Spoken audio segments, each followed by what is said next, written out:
Hey, everybody, and welcome to this episode of Romantasy Roundtable, a tale of Rick and Roses. I'm joined with my roses. Well, who are you first? I'm Rick, and I'm joined with my roses. Amanda. And Kim. And remember, if you like what you hear, please make sure to like and smash the subscribe button. All right, check, did that. Please, that really helps out the channel. We've been very dead because we've been back to work, but we do have somewhat active social media handles. Romantasy Roundtable on the Instagrams and the other one, TikTok. We have that. We also have an email, romantasyroundtable@gmail.com. I think I did it all this week. That's Did I great. miss one? You did it. I think you got it. Great. Nailed it. Nailed it. How are we doing? Amanda, you're grumpy. I'm not grumpy. I'm just really tired. I'm working a lot. I worked last night. I worked today. I'm just doing a lot of work. Yeah. You're grumpy when you're tired. Thanks. When grumpy met grumpy. When grumpy met grumpy. Kimberly Lord, your dog just left the view. It did, and my cat's about to enter the chat instead. All right. Also feeling Amanda's feels of being really tired. Not sure if it was like school tired or if it's like meds tired, but I just woke up from a nap about 15 minutes ago. So. I'm probably going to nap after this. If I could nap, I would, but I can't. I don't know how to shut my brain off. So, but I am jealous of those who can nap. Rick, how are you? I'm all right. I'm also tired, but I'm not grumpy. I woke up pretty tired, probably just from work, but kind of been chilling all day so far. And my goal for today, I don't think it'll happen, but my goal is to finish Crescent City. I have less than 2 hours left. That's That's incredible. awesome. Mm-hmm. I woke up, took the dog to the park, went to Trader Joe's, came home, put the groceries away, prepped everything for the family meetings on Monday, prepped everything for the admission sessions on Tuesday, then read 2 chapters, and now I'm here. It's funny, you remind me, I actually did go out this morning. I went food shopping. And I went to buy gifts for a prize. That's exciting. Did you save your receipts? Yes. We're not spending our own money on the children anymore. I think I saved it. Bee's getting toothbrushes. Why? Excellent. She's going to love that. I know. She won the contest. So those of you who are joining us, every year in my class, I have a prize for their final. If they win, they have to convince me to go to a place, and the winner gets a prize bag of random junk that I deem worthy at a dollar store. So one of the things I grabbed was a 5-pack of toothbrushes. Hell and yeah. the yearly sponge. You always get like a pack of a few sponges and then Yes. put them up. So I like explaining that to accounts payable. Of like, I bought toothbrushes and a sponge as prizes. And they're like, Honestly, yeah, this will go on the language department budget. I feel like Horace would let Rick do that. Horace likes Rick. yeah, we're boys. Me and Horace were boys when he was just like paying the electric bill. The lowly staff accountant. Yeah, the Yeah. lowly controller. I feel like Rihanna kind of runs the school a little bit. No shade Yeah. to Horace. Horace runs the school too, but Rihanna works hard. No, that's usually And- how. That's usually, and- go ahead. She has the best eyebrows I've ever seen in the world. They're pretty solid. But that's usually how it goes. Like, you work really hard to run whatever department, then you get promoted to the top of the department, and you work less. And then like someone, well, you don't necessarily work less, but someone below you like controls it. You know what I mean? I think like the challenge with our school in particular is like we just keep growing.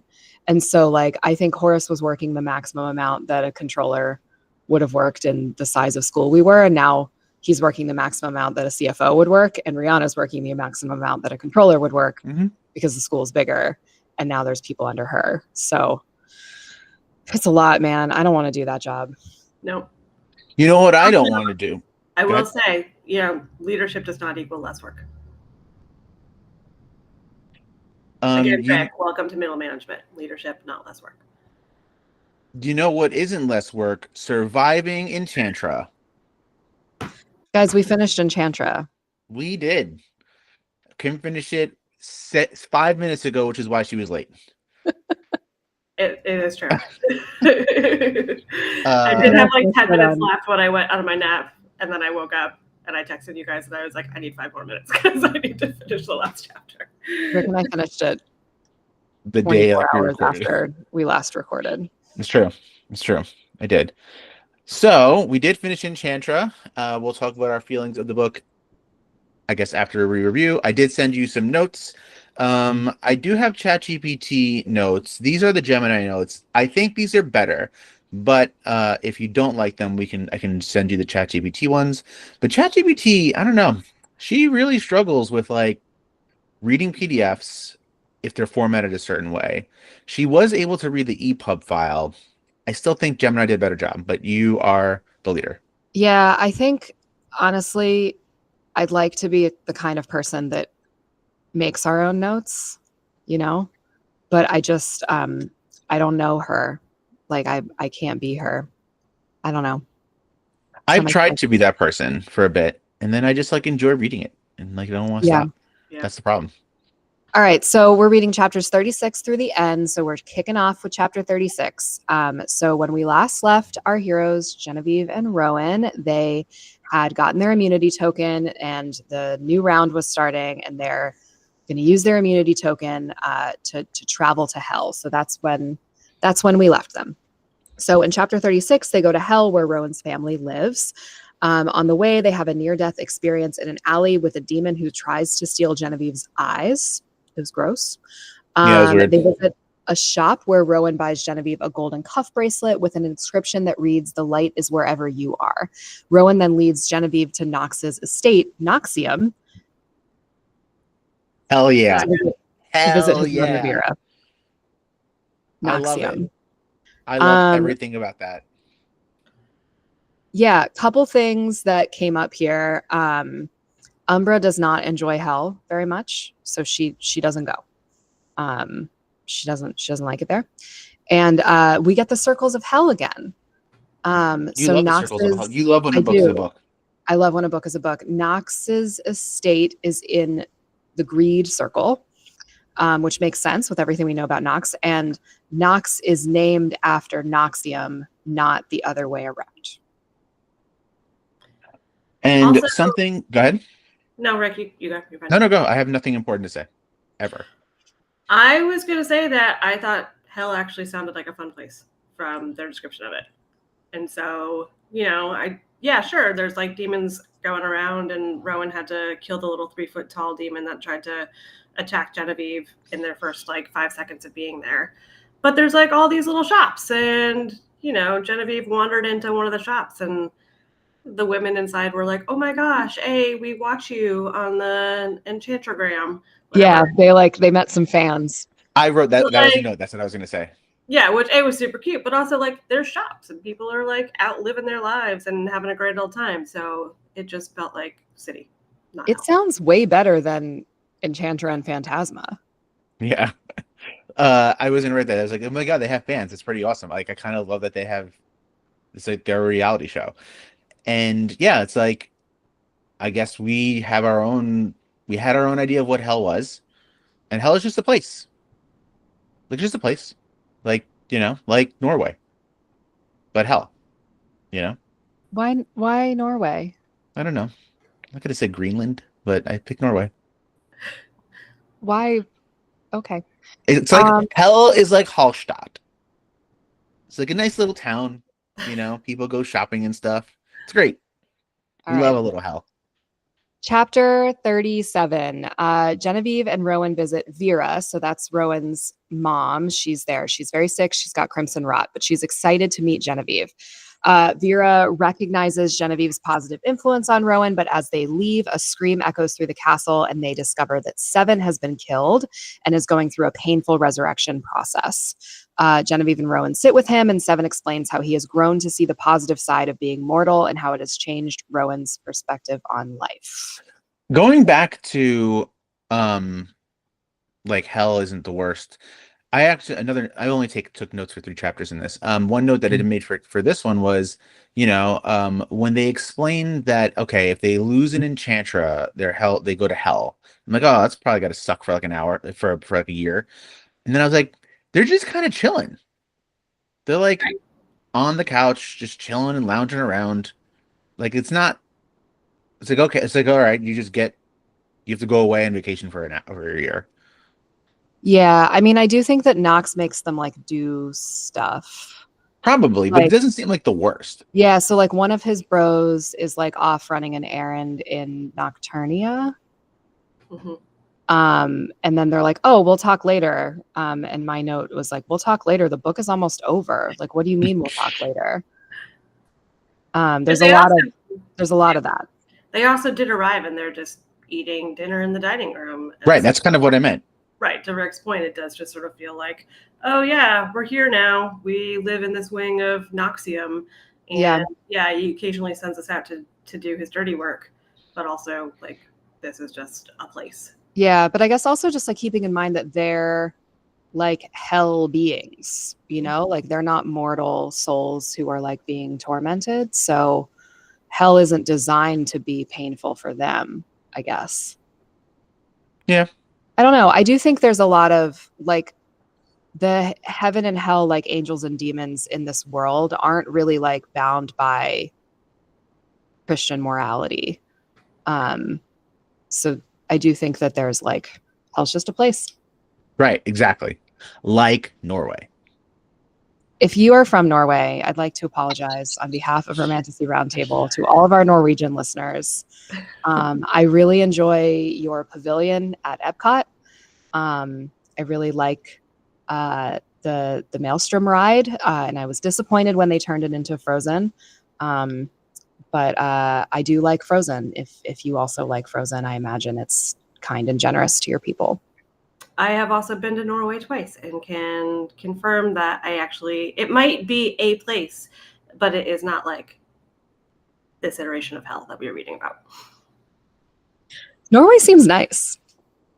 Hell seems nice. I never All negotiated right. to Norway. I'm like, oh, if I lost the competition for my life, I wouldn't mind going to this hell. Got it. Okay. I do think that like there's some Socket, stop growling. I do think that there's some she doesn't want to go to hell. Umbra does not enjoy hell. Right. Socket is Umbra.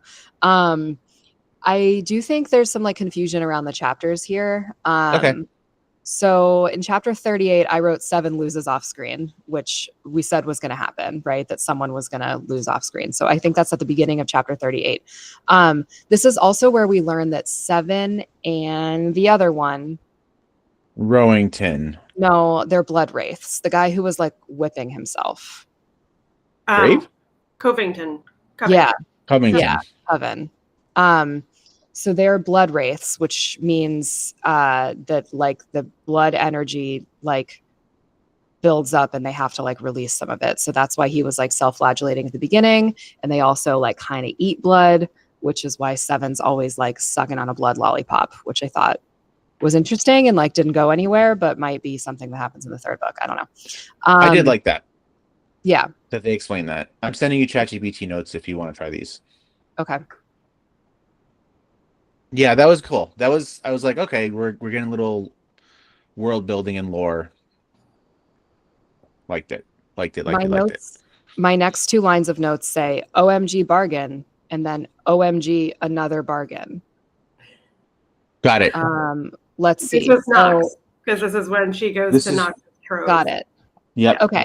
So chapter 38, Rowan confesses to Genevieve that Knox offered him freedom in exchange for killing her. That must be the OMG bargain. Shocked, she realizes just how much he's risked to stay by her side. Rowan declares that she is the only one who makes him feel alive and that he cannot give her up. Their confession leads to a passionate moment that deepens their bond. Okay. So we do skip over her going to the trove, though. Yeah. So is that not chapter 39?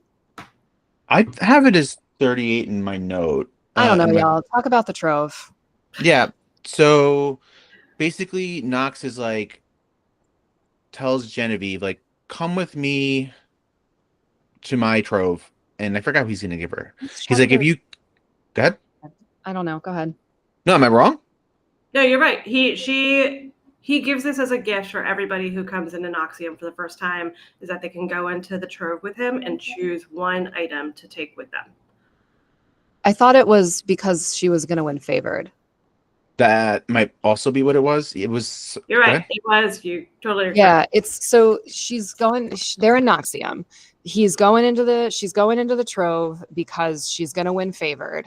And so she goes into the trove to pick what her prize is going to be when she's selected as favored, but she's not going to remember anything after she leaves the trove other than whatever item she chooses. Yeah. And so Knox offers her this bargain where he offers her the cure for Crimson Rot in exchange for Yeah, what the hell was it? it was Getting Salem. Salem to go Oh, right. into hell so his dad could re-trap him in hell, basically. Yeah. Yeah. And she's like, I can't betray my sister, even though this is like the thing that the thing that Rowan wants the most. And you think that she's going to choose like the potion that makes her forget somebody from her past. So you think she's going to choose that for Pharaoh. But she does see a soul lock when she's there. And that's kind of where we leave it. I actually thought she was going to pick the thing that makes her go back 10 minutes in time. I thought she was going to pick the soul lock. The second she saw it, and they made the comment of, "I could match Ophelia," it was like, okay, clearly, and we were already told in advance that there were 2 soul lockets, and so the fact that it had been sort of like foreshadowed that locket meant something. Yeah, I didn't really call the like how it came into being, but I called that she was going to take it from the trove. I really like Knox. I thought that was a cool bargain he made. Like, it was very clever. Like, you're gonna forget everything. Like, it was just really cool. Like, he was able to give his whole plot, like, the James Bond thing where the villain gives away their whole evil plot before they win, and then James Bond uses it against them, right? Yeah. Like, he was like, I'm gonna tell you my whole plot, and you're not gonna remember. Like, that was very cool. I liked it a lot. Yeah. Okay. I'm still not really clear on chapters, but I think we're going in order. But that was all 38, and 39 is the start of round 5. Got it. Okay, so 39. Genevieve and Rowan spend time plotting their final move in the hunt. He's being weird. Yeah. Mm-hmm. She suggests a plan that could free his family, and he reluctantly agrees. Rowan gives her his immunity token. What? No. None of that's right. Okay, what happens in chapter Thank 39 is Ellen is the hunter and decides to play birds and stones. And in this game, if you run across one of the other players, you have to stay with them for the rest of the time. And Rowan's being all kinds of cagey, and so he tries to lock himself in a bathroom basically without Genevieve. And so Genevieve's like, fine, we're not going to be in the same place. Then I'm going to go run into the labyrinth instead. She's always trying to freeze herself. Yeah. And this time she thinks that she actually she fell asleep. How do you fall asleep when you're that cold, first and foremost? So she falls asleep in the labyrinth and wakes up and is like, oh, I really am way too cold now. I'm going to go back inside, goes back inside and runs into Ellen in the foyer. And then Rowan shows up and breaks Ellen's neck to get Genevieve away. Yes. I liked Ellen. And then they go and hide in the secret room. And then in chapter 40, they have soup. Correct. Those are my notes for chapter 40. I wrote good soup, great kill. Umbra curled up by her little head. Yep. And as they are finishing the soup, truly at the last seconds here, Coven walks in. Yes. Yeah, and he's like, why? Why, God, why? Right, because now he's got to be stuck with them for the rest of the time because he happened to run across people. So yeah. So that's that. And then but that doesn't kill Ellen. No. Right, yeah. She finds them and she ends up killing coven. Yeah. And so in the final round, which is chapter, I don't know, 41-ish. So 41 is when it's like the off time, and she is asleep in Rowan's bedroom, and Grave comes in and attempts to kill her, even though it isn't during the game time. Because he's like, Knox also revealed part of his plan to me, which is that even if, you and Rowan win, and therefore Rowan is free forever now, the way that the game is set up, he can only have one sibling be free every year. Right. And so all the siblings would still have to continue to play every single year in perpetuity and never actually be free because they had freed Rowan, and that was the one per year. Yeah. Okay. Knox is very smart. I like him. Yeah. So great. So we're in the final round, and Genevieve and Rowan are the hunters, and Knox comes in and reveals that Genevieve is favored, and also that the final rule is that if Grave and Rowan kill Genevieve within the hour, he'll free the entire Silver family forever. And so there's a plan here that the reader is not aware of. They pretty instantly kill Ellen, right?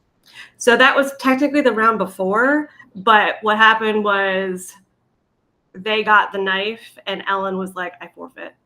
And so was literally like, Rowan, just fucking kill me. And so he stabs her, and it's completely anticlimactic. And then that's the end of that round. Okay, so then the final round is like the fight to the death between Rowan and Grave, and then that's where Knox is like, this is what you have to do. So they've made a whole plan. Genevieve reveals that the prize she's taken was the soul lock, and so you get this like elaborate running away, like, oh my god, I can't believe he's gonna kill her. But Rowan does kill Genevieve with the hunting blade, and she dies, but he traps her soul in the soul lock, which was the plan. So the family is freed from the curse, and everything fades to black.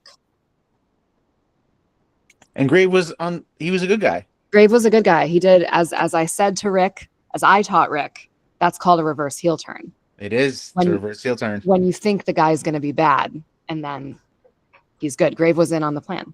Yeah. Amanda, I knew, Amanda, that you were going to have a wrestling term for this. I always such a wrestling. You always do. I always do. I always know the wrestling terms. Follow me for more wrestling content. Oh, can I vent about wrestling for a second? Like, I just need just like 10 seconds. I'm really upset. Like, actually genuinely upset. WrestleMania 43, I think. It hurts. Like, I'm getting sick to my stomach saying this. WrestleMania 43 gonna be in Saudi Arabia. Oh, I'm sorry. I hate everything about it. That wrestler came back. That was AJ, that was the big news out of last week, right? Mm-hmm. Who? AJ Lee, the CM Punk's wife. You said a lot of letters there. Thanks to Rick sometimes sharing wrestling stuff. Some of it now pops up in my algorithm occasionally. So, damn you, Rick. I now knew about AJ Lee because it popped up on my feed on Instagram. Thank you for letting me vent my frustration about WrestleMania. Okay. So sorry about WrestleMania. Back to 46. Chapter 46. Genevieve wakes up in her childhood bedroom with a fuzzy memory of how she got there. Salem, who ChatGPT or Gemini describes as her sister's devil boyfriend, informs her that she died but was revived after her soul was returned to her body in a locket. To bring her back to life, Salem had to take something from her, so he took her memories of a person that she loved. Genevieve is what? No, I'm trying to help, and I tried to get other notes, and the new notes are way worse. Great. Genevieve's shocked and she's heartbroken, but Salem assures her that there are a series of letters that are coming and are supposed to rekindle her memory. All right, I'm going to stop here for 1 second. Go Ophelia ahead. and Salem are pretty pissed at Genevieve. They're like, you ran away and died. What the fuck? Yeah, I mean, I would be mad too. Yeah, I mean, Ophelia had spent all that time crafting the perfect itinerary for Genevieve and setting her up in these wonderful Airbnbs in all of the major cities of Italy. And then she runs off into the countryside and gets trapped. Gets And that's, married and dies. well, they don't yeah, know so if she she's doesn't married know that yet, part yet. but she's pissed about that in a few chapters. Yeah. I was about, it was at this point in the book where I was very concerned that my rating would drop to like 1 star. Um, there is one trope I hate in any medium, anything, and it's when like people forget, or their memories are gone, or has anyone ever seen, this is going to be the most left field reference ever. Has anyone ever seen the movie The Family Man with Yes. Nicolas Cage? Yes. Amanda? I have not seen this movie, and I'm not going to talk about why on the podcast, but I'm going to let you go on. That's fine. Anywho, it's basically like, that Christmas story where like, whatever, what's the one where like, It's a Wonderful Life. yeah, sure, right. So like Nicolas Cage, the whole movie has this movie about his family and then like wakes up and it doesn't happen because it was a dream or something. I hate that because it's like, what did I waste my entire time for? Um, and when she lost her memories here, I was like, if this book has her forget everything that happened, I'm done. And rant. Well, and my challenge when this happened, and remember, I read this like a couple hours ago, but I looked down and was like, we have 20 pages left in this book. There's 20 pages left. We are at 95% done in this book. And now suddenly you're starting this thing about how she doesn't remember. And how are we going to wrap this up? Yeah, I felt similarly. We said this all throughout Phantasma. This book could have been 2 books. Right. Yeah. Yeah. Yeah. I mean, Kaylie, we said this last time too, but like our girl SJM, they just need to work on pacing. Yeah. Mm-hmm. All right. So she's getting letters from Rowan. That's chapter 47. She's reading the letters. She's learning about her romance with Rowan, her marriage, the hunt. She discovers that she was the one that came up with the plan to free him and his family from the contracts by extracting her soul with a soul lock, which fulfilled the devil's bargain and saved them all. She also learns that the pain she currently feels is the absence of her memory of him, which did not come back when she was revived. And so she's reading all these letters and she's like, that's a really nice story, but I don't know you. Mm-hmm. She still does not remember him. Which is sad. 2 months later. 2 months later, she's trying to get on with her life, and she runs into some handsome fellow in a candy shop in the French Quarter. And he holds the door for her. He holds the door for her, and he's like, "Excuse me, did you drop this ring?" And she's like, "No." And she like doesn't take it, and the man, who's obviously Rowan, seems really disappointed. And she walks away, and she's like, "I don't know, something's different about this guy." And so she comes back and she's like, "It is my ring, actually. I'll take the ring. Thanks." And he gives her the ring, but she doesn't put it on. Not yet. And then in the next chapter, she freaks out. She puts the ring. She has a dream. And Salem says my favorite line in the book, which is, "Go back to bed, Angel. Your sister is just having some kind of epiphany. I'll handle it." And I was like, oh, I missed Salem. So she puts the ring on and she remembers everything. She's overwhelmed. And then she can also see a little bit of Rowan's memory. So she learns that he's made a deal with the King of Hell to give up his immortality in exchange for her memories. She remembers the ring is the one that holds her memories. We said that already. And she like runs to the waterfront, and there's Rowan, like the shadow daddy that he is, hanging out in the shadows.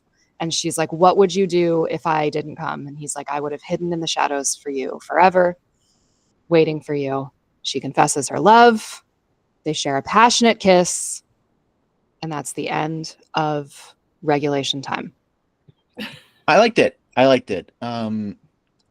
I liked the bargain that he made. Like he went to Salem's dad and was like, "I'll give you anything." And he's like, I think he's like, "I want Salem." I think he said he. Rowan also was like, "Fuck out of here." And he traded his immortality, right? And I still like the King of the Devils had a little twist, right? He's like, "You can't give her the ring.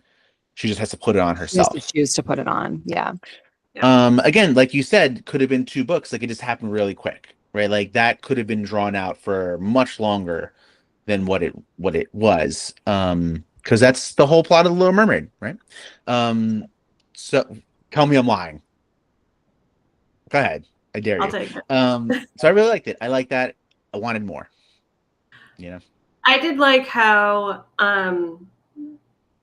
the memories, they were all of her memories. And so even the memory that she had lost in the bargain with Knox when she was in Yes. Knox's groove. And so when he had told her that, he had the cure, but she was never going to remember this because that was part of the bargain, was that she could only remember the one item that she chose. And so now she was like, haha, I know that there is a cure out there and I can tell the entire family. And then also she has this interaction where she sees Salem and she remembered that at one point she knew him by a different name.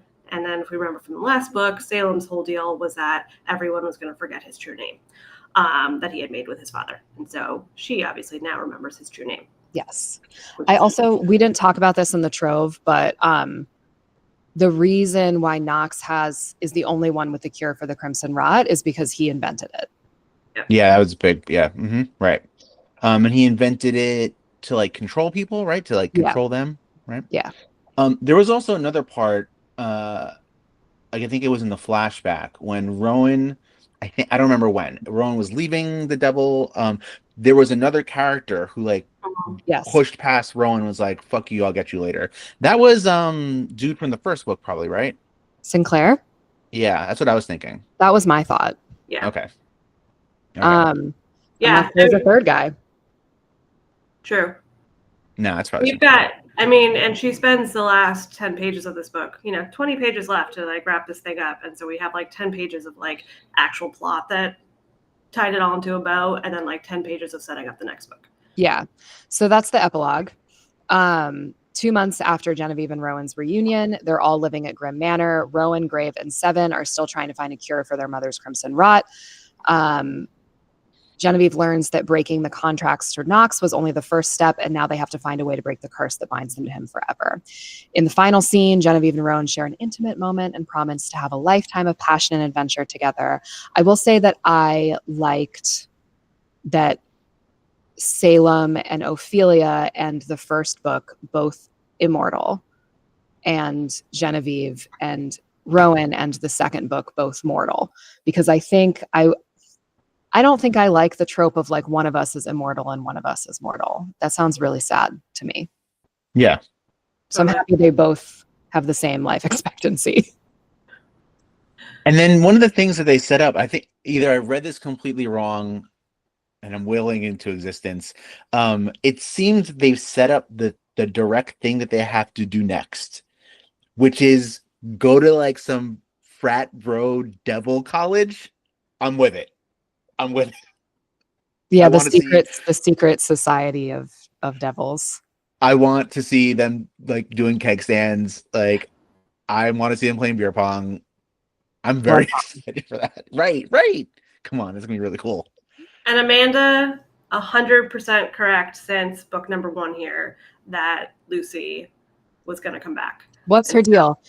I don't know what Lucy's deal is. I wrote what the fuck is going on with Lucy, and then my last my last note for the epilogue is that because Rowan like goes off on some adventure to try to do something, Umbra stayed back with Genevieve because she's attached to both of them now. And he's like, yes, Umbra, I missed you too. And it's very cute. That's the book. I will say, as you know, I read the acknowledgments. There was always good stuff hidden in the acknowledgments. And there was a little bit that I liked where Kaylie says, my favorite part of Vivi and Rowan's story is that he never treats her as if she is too much. He allows her to be the messy, complicated little troublemaker that she is. Also hidden in the acknowledgments, she says, we don't need to talk about the version of the book where Umbra died. And I think we do need to talk about that version of the book because we would be having a very different conversation if my favorite character of all time, Umbra, was hurt. Yes, agreed. Whoever stops her from doing that is Thank you. the real one. Yeah. I would have bought the physical version of the book just so I could burn it up. All right, what do we think is going to happen in book 3? All right. So, I think I was sort of right in the fact that like they're gonna meet up in book 3. Book 3 is gonna be both of them. It's not. I don't think it's gonna be Lucy's story.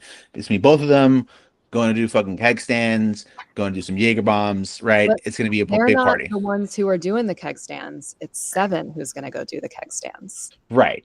Anywho, I still think it's gonna be them, the story about them. Because we have some things we have to figure out still. They need to figure out why they had the soul locket in the first place, right? Their family is tied to the King of Devils since like back in the day. So I think it is going to be them two together completing the story. That's what I think. I wonder if us learning that Seven is going to go try to infiltrate the Society of Devils is like his reason for like being off screen in the next book, and so maybe interesting. we don't learn all that much about it. But I think the fact that when Vivian, who the hell is Vivian? Genevieve, whoever that person is. Vivian's the character in the 3rd book. She's the long right, exactly. When Genevieve says to Lucy before they arrive, when they're at Grim Manor, and she says, you're going to meet 2 of Rowan's brothers, Seven and Grave. You're going to really like Seven. You're not going to like Grave.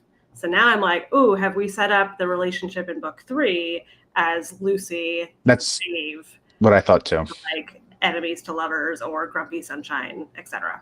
Or grumpy to grumpy. Or grumpy to grumpy.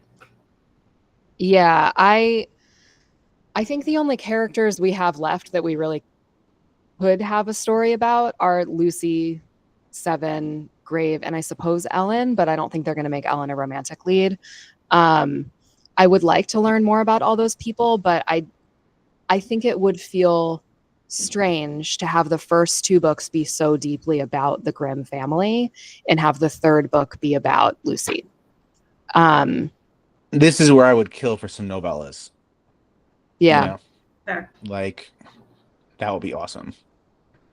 We could get one for each of the siblings. Exactly. And Umbra. We do know it's all still familiars. It's all still intertwined because clearly Sinclair or whoever the other devil is coming back for Salem. Right. Mm-hmm. The king still wants him to show up in hell, so that is still unresolved. And then the whole thing is going to be about finding the cure, and so that's Genevieve as being one of the Silvers now. So I do feel like it's all like coming together. But yeah. I do feel like Brave and Lucy might probably going to be the focus. I do like how they set up. Go ahead. We don't know anything about the 3rd book. We don't have a name. We don't have a release date. We don't have any information other than that Kaylie is writing one. Right. I do like that they set up the King of Devils as the big bad since book 1. And like, we really haven't seen it. Like, we've seen him through flashbacks, but we haven't like actually met him. I like when like the big bad is not fully revealed for a bit. So it's been cool that he's been like this overarching ominous presence. Agreed. So did we like the book? I liked it. Let's give it some stars. Who wants to go first? You do. Okay. I have a feeling that you guys might not agree with this, but I'm going with my heart. I actually liked it better than Phantasma, slightly. I liked it slightly better than Phantasma. I think I gave Phantasma 4. This one's gonna get 4.5 from me. I thought it was fun. And here's the real thing that when I had to compare them. Phantasma, and I talked to you on this on the train, Amanda. Phantasma, who do I remember? Right? I remember Ophelia. I remember Salem. I remember the big people. I remember all like the supporting cast in this. Like we call their names dumb, and they are, but they are so memorable. Like those names, like so she did a really good job letting me be able to remember the supporting cast, the family members, and it like tied up pretty well. It was a little too fast for my liking because that means I just wanted more. So I liked it slightly better than Phantasma. I'm not sure Oh if I God. liked it. No, shush. It was okay. I'm not sure if I liked it better than Phantasma, or if it's just because I finished it less than an hour ago. I think I give it a solid 4 for me, and some of that is partially I didn't find the game to be all that compelling. Like the levels in Phantasma were unique. We talked about how they were fun and interesting, and I was like excited to see what the next one was going to be. And these were all sort of like half-hearted versions of hide and seek that really to me didn't contribute anything. And it's just like eventually whoever's the hunter is going to walk into the room and somebody's going to die. So I like that there was a lot of character development because of that, because so much of this book really kind of was just basic dialogue of like them developing this relationship. But I didn't find it to be like action packed in a similar way as I felt in the first one. And as we already discussed, the pacing could use some work. I wonder if like one of the criticisms of the first, because we read these late, right? I wonder if one of the criticisms, because we brought it up, was like, this game was cool, but I didn't really understand what was going on. So I wonder if she reeled it back too much, because I agreed. It all felt like the same game over and over again. Yeah, I think for me, it almost feels like these books are like too complete. Like they almost feel, if they weren't so connected, like plot wise, I would think they were not in the same universe.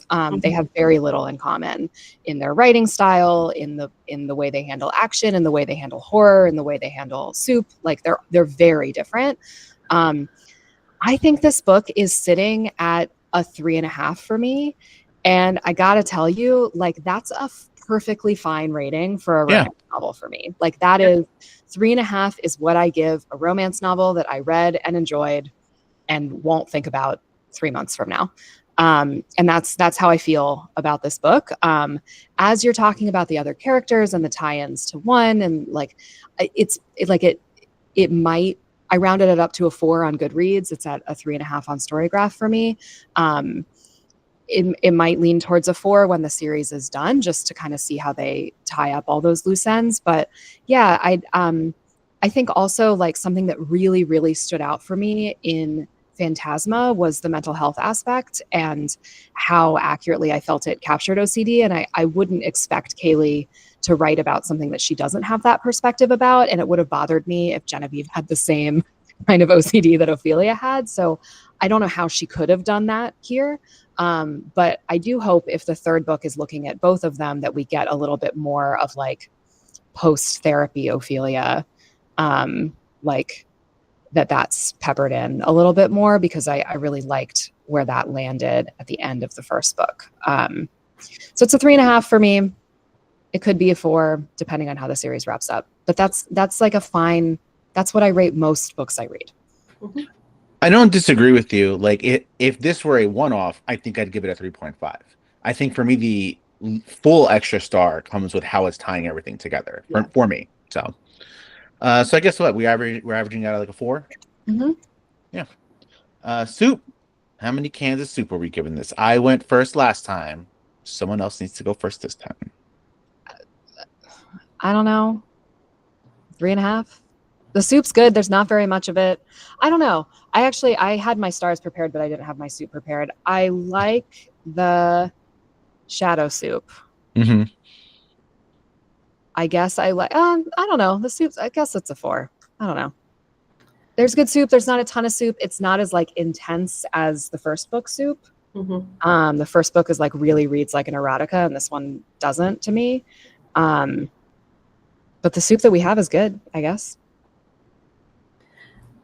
I'm gonna give it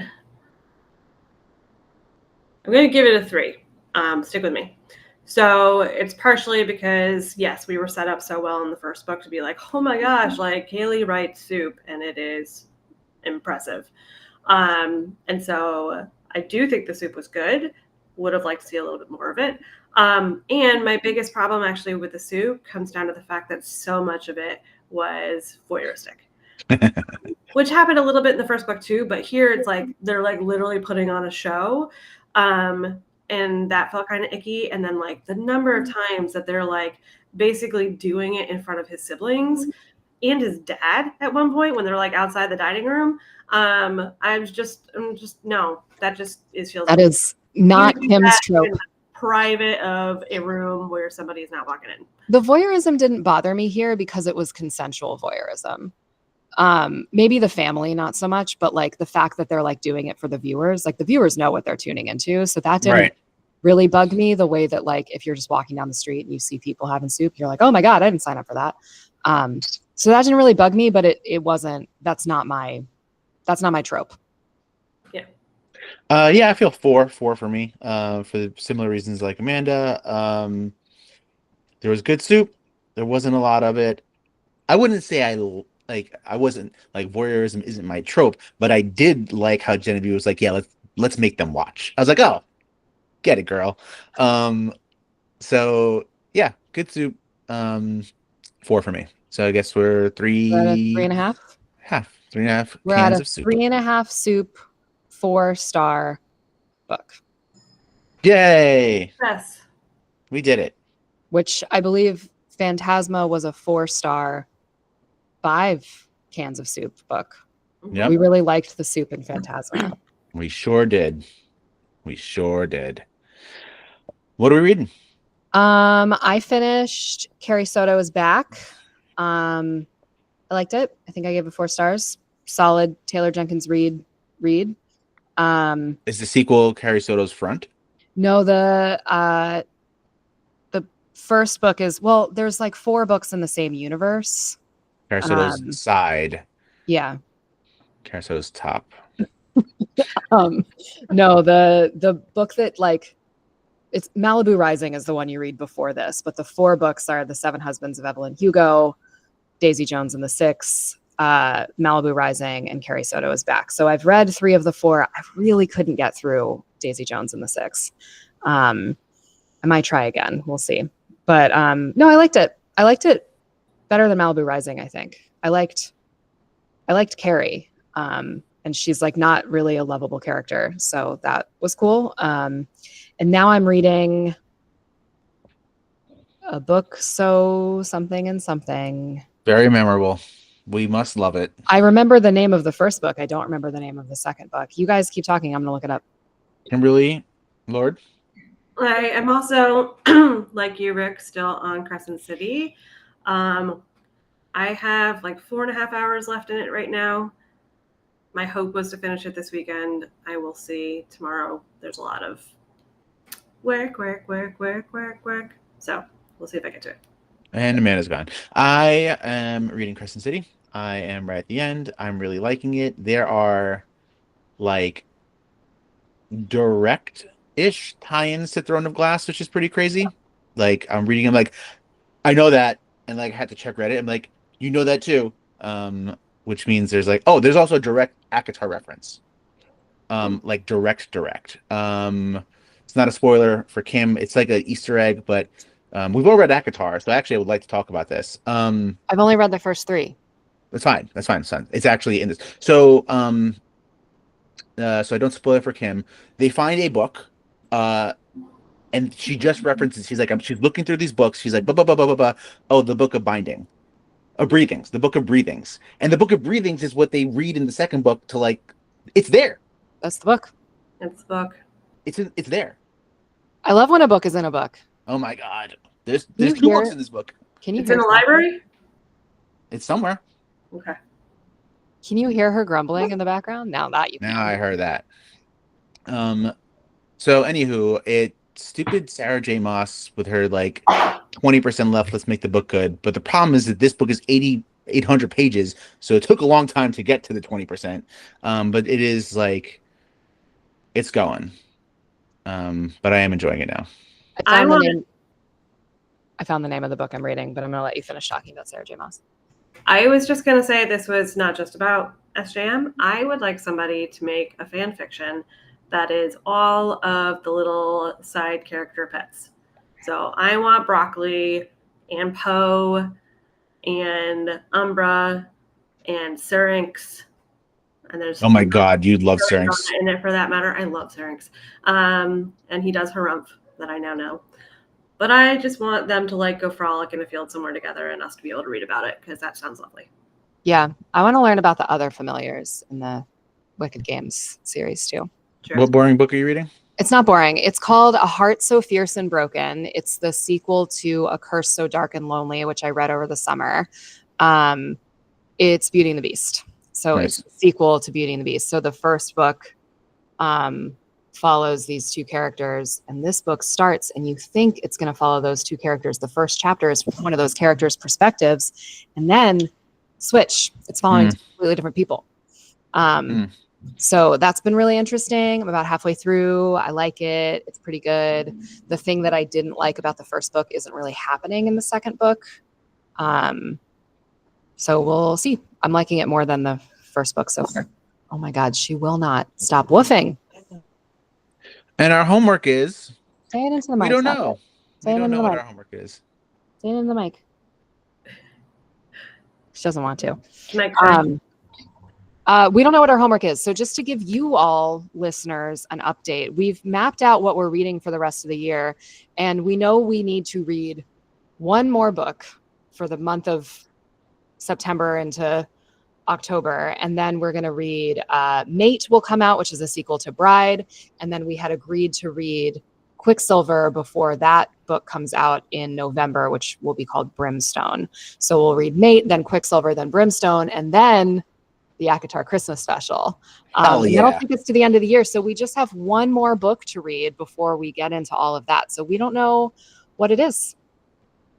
It could be a one-off. It could be continuing a series that we began long ago. We could swap it and start Quicksilver next so that we're ready for it when part 2 comes out. Like we do Quicksilver, Brett. Okay. I timed it out already. Great. Okay. We'll figure it out. We'll finish Quicksilver like the day that Brimstone comes out. Oh, amazing. You're welcome. You did a good job, kid. Yeah. You should like plan events. Rick said in our group text this morning, last night, Rick and Kim were bickering about something. I was sleeping. And Kim was like, I love when we all contribute, and I love when we work as a team and each person contributes in a way that plays to their strengths. And I said, speaking of our strengths, I mapped out what we're reading for the rest of the year. But we don't know what we're reading next. So we're going to talk about that now. And then we're actually going to post it on Instagram. Yeah, that I can do. What we're reading next. So stay tuned. All right. Bye. Bye.